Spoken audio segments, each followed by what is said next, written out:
Hey yo, what's up guys? It's your boy Crunch Time. Man, the NBA draft is just around the corner, so I think that it's time for me to sit down and make my mock draft. This year's draft is interesting because there isn't a consensus number one pick like there have been these past couple of years. There's no Zion Williamson, there's no LeBron James. With that being said, there is still a lot of talent in this class, and I think that there are a plethora of players who could end up being absolute gems. But before we get started, don't forget to hit that like button and subscribe, or don't. I can't make you do anything. I'm just a guy making YouTube videos. With that being said, let's get into the video. So with the first overall pick, I have the Minnesota Timberwolves selecting Anthony Edwards. Now, the Timberwolves might decide to trade this pick, but if they decide to draft with it, I think Anthony Edwards is a great fit. He fits their timeline perfectly because they do have a young core of D'Angelo Russell and Karl-Anthony Towns, and Anthony Edwards would just play so well off of D'Lo and Cat because he's got the build to be a decent defender, which is perfect when playing next to D'Lo in the backcourt because, I mean, he's not a very good defender. Let's keep it a buck. My only qualm with Anthony Edwards is that he didn't shoot the ball very well in college, but that is most likely due to shot selection. So if he can improve his shot IQ, I think that he could be a phenomenal player in the NBA. At number 2, my Golden State Warriors are selecting James Wiseman. Now, I've already kind of talked about James Wiseman in my Where Do the Warriors Go From Here video, so I won't spend too much time on this. He has all the physical tools to be a great player in this league. He has a high motor, he's mobile, he has an insane wingspan, he's tall, he's athletic, he can finish around the rim, and he has a decent mid-range shot. So I think that the Warriors drafting him here would be perfect, especially since they have had a weak center position over these past few years. My only problem with Wiseman is the concerning sample size. He played, I think, 3 games before he got suspended, so that sample size is concerning, but from when he was on the court, he looked phenomenal, and he would be a perfect fit with the Golden State Warriors. With the number 3 overall pick, the Charlotte Hornets will select LaMelo Ball. Now, LaMelo Ball is an interesting prospect. He's been in the spotlight ever since he was basically 13 years old, but recently he's been playing against grown men in Australia, and he was looking really impressive. He's a very good passer, and once he starts to come into his grown man body and starts putting on some muscle, he could also be a very good defender. His shot IQ could use some work, but overall, he has the highest ceiling in the draft, in my opinion. And for a Hornets team who, to be honest, have been straight garbage for most of the time that they've been a team in the league, they still don't have very much talent. So I think they'll just be taking the best prospect available. Ball fell a bit. I had him going number 1, but apparently some of his pre-draft workouts, he put up some pretty lackluster performances, and that might make some teams a bit hesitant to draft him. With the 4th overall pick in the NBA draft, the Chicago Bulls will select Deni Avdija out of Israel. Now, Avdija just won the EuroLeague MVP. He has a very well-rounded game. He has a high IQ. He's a solid defender. He can facilitate for his teammates, and he's an above-average shooter. He's even been compared to Luka Doncic, and while I can see where the comparisons are coming from, I don't think he has Luka-level potential, which shouldn't be a knock on him. It's just that Luka became so good so quickly and has unheard of potential. Nevertheless, Deni would be a great pickup for the Bulls. He even fits the Bulls timeline, and they could roll out a lineup of Kobe White, Zach LaVine, Deni, Lauri Markkanen, and Wendell Carter Jr., and they could really make some noise in the league next year. So Deni to the Bulls makes me really excited for their future. With the 5th overall pick, the Cleveland Cavaliers will select Onyeka Okongwu. Now, Onyeka is a solid rim protector. He's mobile. He can switch onto guards. He can stretch the floor because he's got a decent mid-range, and he showed that he can become a capable 3-point shooter. The Cavs already have Colin Sexton and Darius Garland and have just been loading up on the guard position these past few drafts, so I think it would make sense for them to draft a big man. If they draft another guard, I don't know what they're doing, right? But anyways, if they draft Okongwu, it would be a great pickup. He'd be a good fit for the Cavs' young core. It would offer a replacement for either Kevin Love or Tristan Thompson, who I think the Cavaliers should move on from this offseason. With the 6th overall pick, the Atlanta Hawks will select Tyrese Halliburton. Now, Atlanta has some promising young talent at the wings with Kevin Huerter, Cam Reddish, and DeAndre Hunter, and they have John Collins and Clint Capella at the 4 and 5. So they could use some depth at the wings, and they are also in desperate need of defense.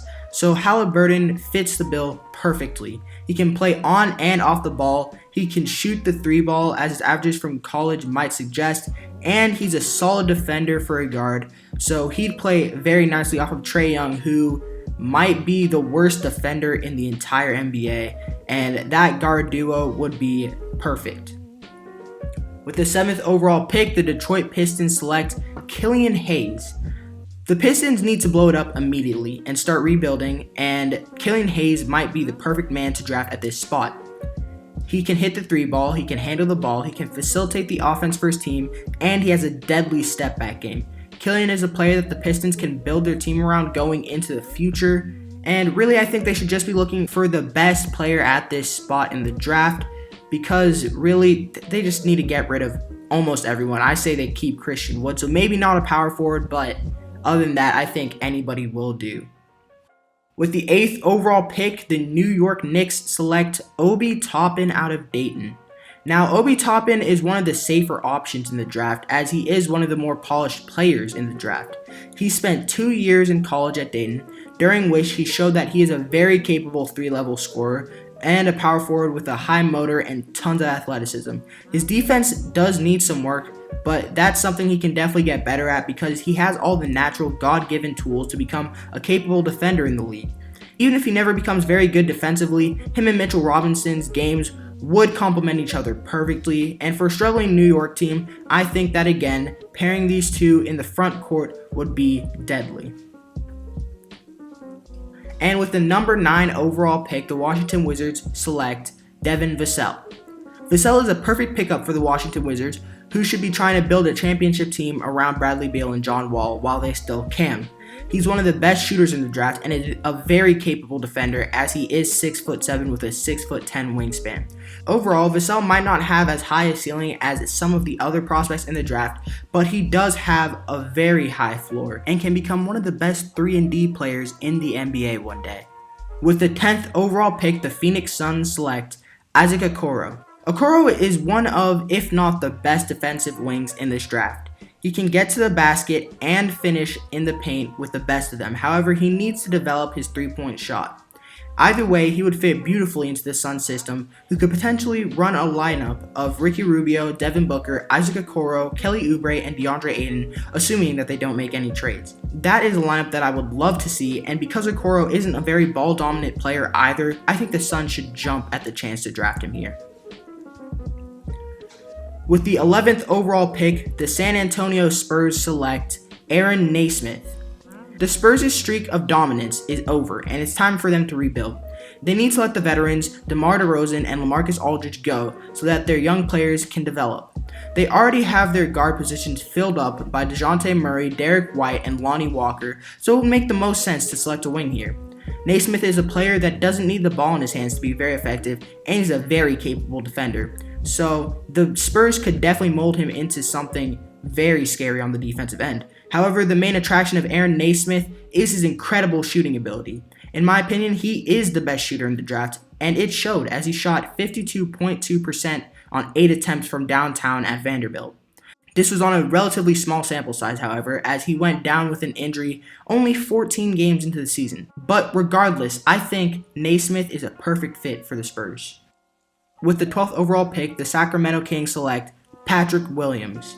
The Kings haven't had the best luck when it comes to drafting, and I think they've been one of the worst drafting teams in league history.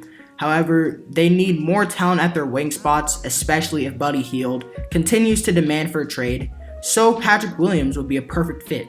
He stands at 6'8" with a 7-foot wingspan and has tremendous defensive potential. And when I say tremendous, I mean he has Kawhi Leonard type defensive potential. He'd be a perfect complement to De'Aaron Fox and Marvin Bagley and would give the Kings a solid young core to build around for years to come. With the 13th overall pick, the New Orleans Pelicans select Kira Lewis Jr. Kira is one of my favorite players in the draft, and I think he has tremendous upside.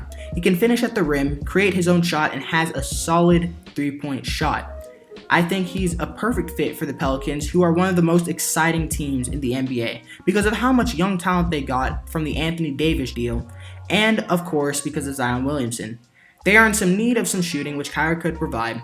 However, I think the main qualm that anybody could have with this draft pick is the fact that they already have Lonzo Ball at the 1. However, I think it's not too far-fetched to move Lonzo to the shooting guard position and run Kyra at the 1. And finally, with the 14th overall pick, the last pick of this mock draft and the last pick of this video, the Boston Celtics select Saddiq Bey. If the Celtics drafted Saddiq Bey, they could slide him right into their starting lineup, either trading Hayward or bringing him off the bench, and run a lineup of Kemba Walker, Jaylen Brown, Saddiq Bey, Jason Tatum, and Robert Williams. Bey is an excellent 3-and-D player. He's switchable and able to guard positions 1 through 4 and is very good off the ball, so he complements Boston's big 3 very nicely. I think the Boston Celtics should absolutely jump at the chance to draft Saddiq Bey at this position. And with that being said, that's the end of the video. While there isn't a consensus number 1 pick and this draft isn't very top heavy, there's definitely talent from top to bottom, so I'm very excited to see who gets drafted where. And if there's anything that you'd personally change about my list, let me know what it is down in the comments below. Anyways, don't forget to subscribe and hit the like button if you enjoyed the video, or don't. If you want to watch my video from yesterday, it's popping up on your screen right now. Other than that, hope y'all have a great day. It's been your boy Crunch Time, and I'll see you next time. Peace.